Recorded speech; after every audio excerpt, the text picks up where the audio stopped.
Richard Rodgers with a walk-off touchdown. Total disbelief at Ford Field. He may go all the way to the 20 down the right side, and it's Randall Cobb to the 5, to the end zone, to the touchdown. Oh my goodness.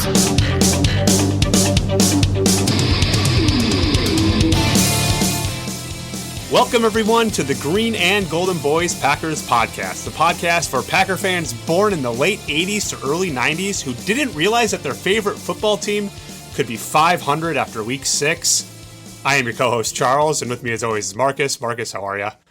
Okay, Charles, yourself? I'm fine. Marcus, we're 500 after week 6. I don't remember the last time that's been a thing.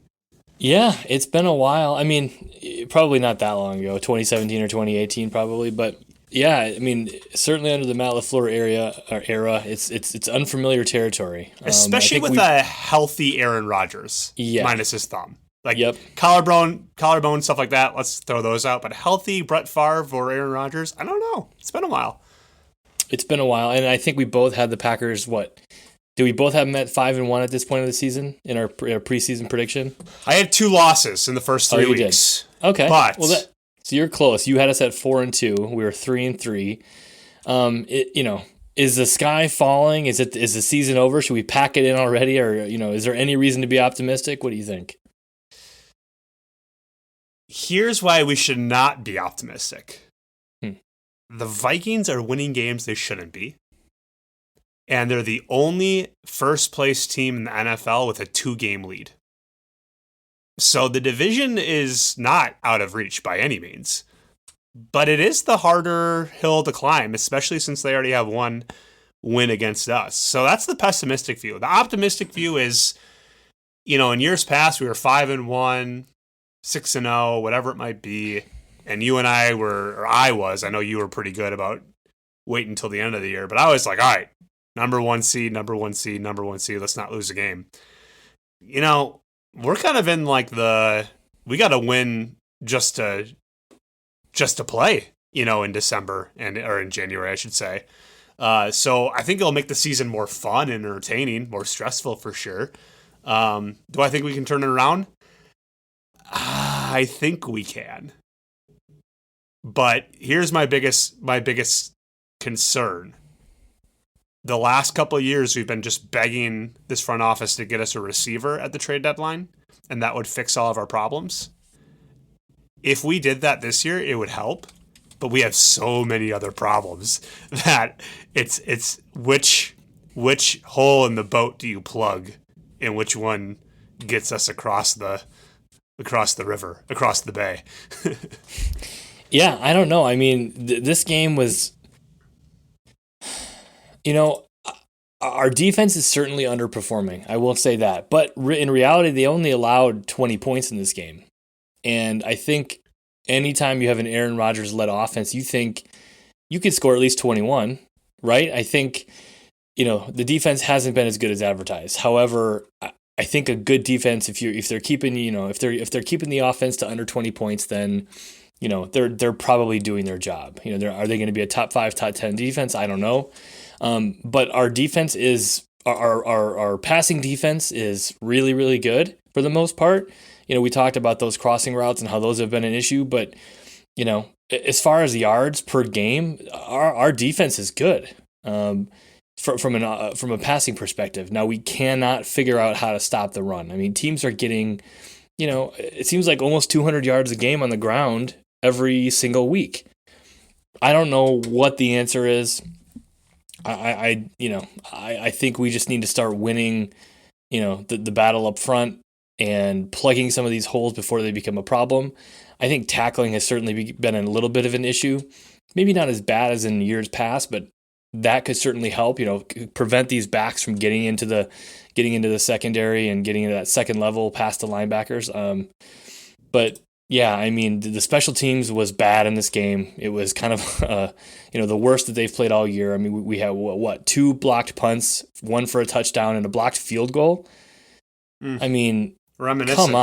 Come on, and they've been playing pretty well, I shouldn't say well, but they've been playing better this year than they had last year, certainly the years before. And, this was a bit of a relapse. Now, is that going to be a trend moving forward, or is this just kind of a perfect storm of everything, kind of everybody playing badly in the same game? I don't know. But it's, to your point, everyone playing badly in the same game. The offense had 2 bad halves, right? Yep. The defense had 1 bad half. You said they held them to 20 whatever points. I mean, they were all except for 3 in the second half, right? So yeah, you're right. Overall, held them to that 20 points, but they were dominant that first half, and then to your point, they were just ran all over in the second. I think it's easier to come to terms that they're not as good as advertised, but at least we kind of know what they are. The more troubling thing that's so un-Packer-esque, something you don't expect from an Aaron Rodgers-led offense, is the wild inconsistencies that we're seeing. Aaron's missing throws.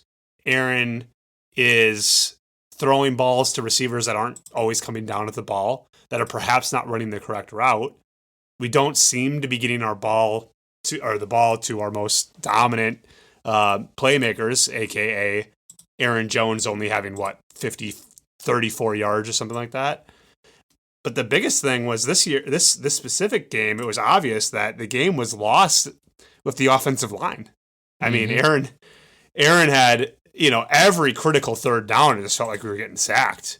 And I know Jenkins and Bakhtiari are coming back from injury. And I think LaFleur always said, put, your best 5 out there. But right now, if this is our best 5 in their best spots, that's going to be the biggest issue to overcome. Yeah, I agree. I don't know what the heck was going on in this game. Royce Newman seemed to be playing, as badly as we've ever seen from him. Elton Jenkins has not been great, since coming back. But yeah, that certainly needs to get fixed. I mean, I think we saw in the news today the Packers did get an offensive lineman, and they added to their active roster. Sammy Watkins is going to be coming back from the PUP list, which could give our offense a boost. I mean, he was essentially our number 1 receiver before he went out. I remember that day. Yeah, and Randall Cobb gets injured in this game.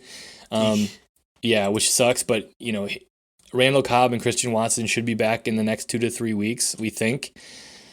How much that's going to help the team, I don't know. I mean, Randall Cobb certainly has been big for this offense this year, so we're hoping that all's right there. And I think we're going to start to see the rookies get a little bit better. I mean, Romeo Doubs, we've seen he's been playing pretty well. He got targeted a lot in this game.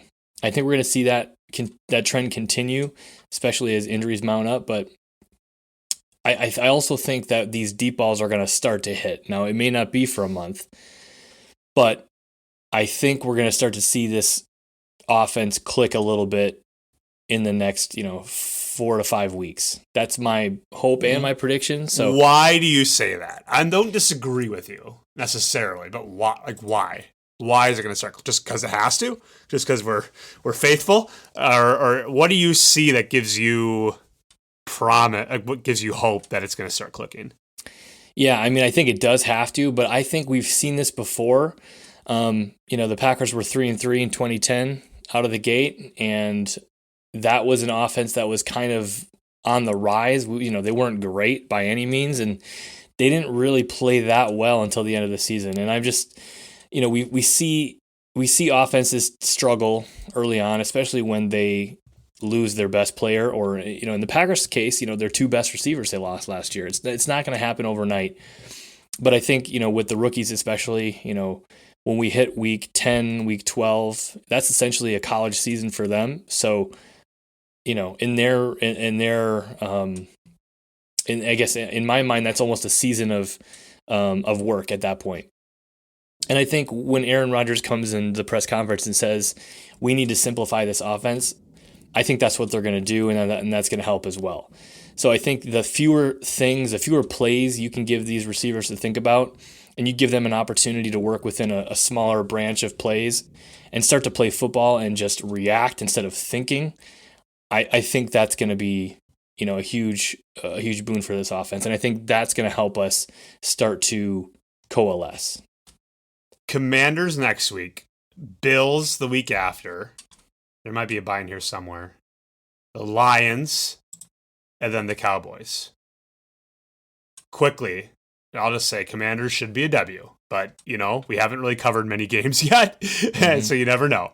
Bills should be a loss. Hey, I would love to see a pullout, an upset. Lions in Detroit should be a W, but Lions have been putting up a lot of points.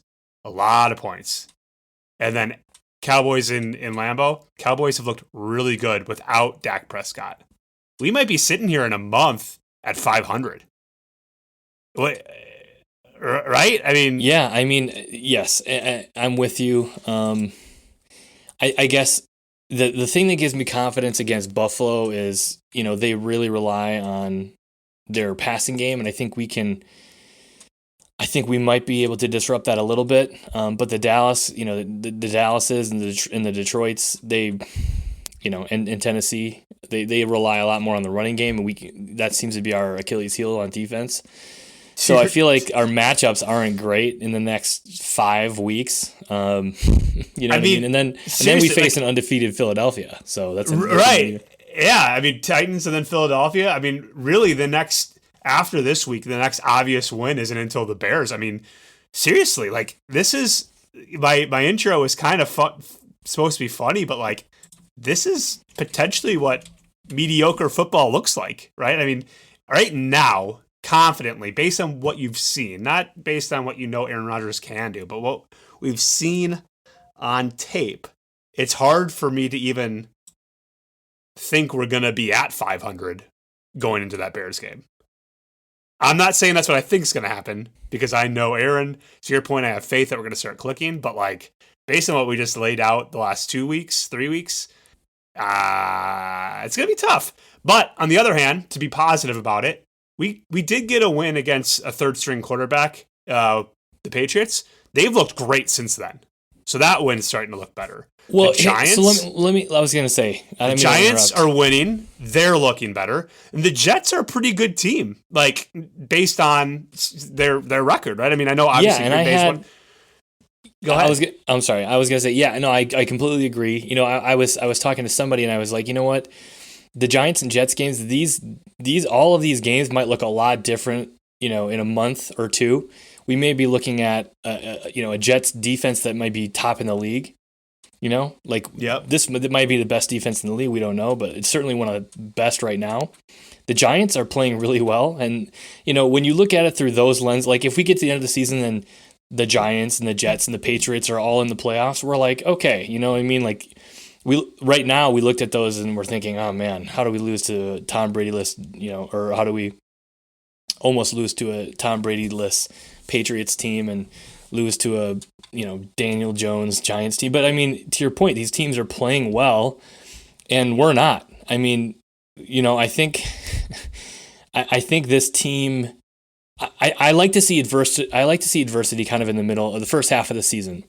Right. I'd love to see us go through these tough times, these trials, these tribulations, and be able to, like I said, galvanize as a team. And by the time we hit that bye week, or even the week before that, maybe we go on a 5 or 6 game winning streak to enter the playoffs. I mean, that's kind of the ideal scenario. So even if let's say we get to Philadelphia and we end up splitting those games, so that's we're what is that?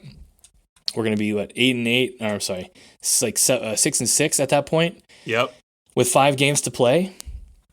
I mean, if this team, yeah, I don't know. That's kind. It's funny you say that, because I was going to ask you the question: how many wins do we need to get into the playoffs, assuming we don't catch the Vikings? And my number was going to be 10 or 11. Yeah. 9 win games, 9 win teams make it, but some of our head-to-head losses, like the Giants, right? That might come back and haunt us a little bit. But if we are, I think we need to go on, a relaxed moment and make a run. To your point, which if anyone's proved they can do it, it's been this team. So I'm not losing hope yet. My hand, let's just say I took the panic button out on the desk and my hand is over it. How close are you? Is your hand over the panic button yet, or is it still locked away? Panic button's still in the drawer. Okay. We have 11 games to play. You know what I mean? Okay. What would make you unlock that drawer and at least set it on the desk? Because I think a week ago you would have said a loss to the Jets. Right. No. I mean, I think if we go to Washington and we see what we saw last week against the Jets. What if we win, but the game looks almost identical? Hey, then we won. Then we're 4-3. Okay. Even if it's sloppy, even if we see a couple turnovers, even if we see, obviously not all of these things because we'd probably lose then. But yeah, again, I'm operating under the assumption that it's going to be at least another 4 or 5 games before we start to look like a good football team. Some of these are going to be slugfests. Like we may get our asses handed to us against Buffalo. We may barely beat Detroit. We may get spanked by Dallas or, be in a close one. But I think the important thing is we, at the very least, these next 6 games are at the very least we split them. Again, I don't mind being 500 with 5 games to play and then going on a run because that puts us at 11-6. I think that's probably good enough for second in the division. We'll see what happens with the Vikings, but 12 teams, I just counted quickly, are 3-3 right now.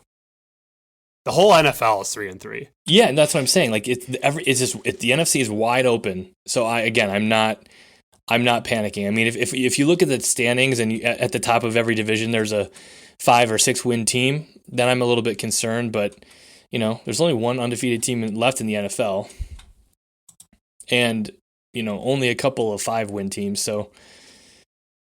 I'm not. Yeah, again, not panicking yet. Why are there a bunch of 3-3 teams? Is it because we're not playing in preseason? Is it because the longer season and essentially the first 3-4 weeks is a preseason? Do you think the parity's just there more than ever? You think it's always been there and I just don't remember it because we were always at the top of the hill? What do you think? It just feels like there's more mediocreness out there. And again, maybe it's just because it's my team. The Packers. Yeah, I don't know. I mean, I think there's always parity in the NFL, but it definitely seems to be harder to win this season than we've seen it before, and that could just be because we've, been spoiled for the last, 30 years or so. Oh my God. Yeah, we cannot live in the state that we live in and not make the playoffs. That would just be, can you imagine the coworkers? I couldn't handle it. Yeah, I mean, working remotely definitely makes it a little bit easier because you don't have to deal with it face to face. But yeah, I mean, I get it everywhere I go. When I'm drumming in my band or in church or chatting with guys at work, it's nonstop. So if I don't mind the Vikings taking the division. You can have the division, but what I care about is whether or not the Packers are still staying at the end of the season. So, well, let's turn it around. How about that? Let's turn it around. We're gonna be more optimistic when we do our next episode previewing the Commanders game. But let's just put the loss behind us. Let's just relax. Let's take some Onalaska tea or whatever it is that Rodgers takes, and let's just move on. So, what do you think? Yeah, I agree. The sky is not falling. It's not the end of the world. We're 3-3, and it's not falling 11 yet. Games to play. 11 games to play. I think that does it for us today. Thank you for listening to another episode of the Green and Golden Boys podcast. Don't forget to subscribe and rate us on your favorite podcast service. Marcus, as always, go Pack, go. Pack, go.